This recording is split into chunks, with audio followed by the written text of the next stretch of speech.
In today's video, I am going to teach you how to generate and send PDFs from Google Sheets. To begin, open your web browser and go to Google Sheets.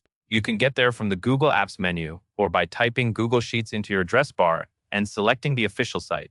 Once you're on the Google Sheets homepage, you will see a list of recent spreadsheets, along with an option to create a new one.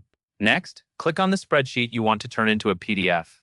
If it is a new file, it may still have a generic name like Untitled Spreadsheet. Open it so you are looking at the actual sheet with your rows and columns. Before you export anything, take a quick moment to confirm the content looks the way you want it to look.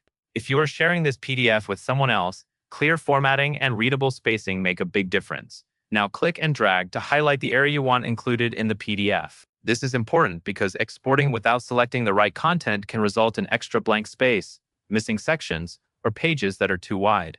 Highlight only the cells you need, especially if the sheet contains notes, calculations, or extra columns that do not need to be shared. With your range still selected, go up to the top left of the screen and click File. This opens the menu with download and export options. From here, choose the option for PDF, shown as PDF.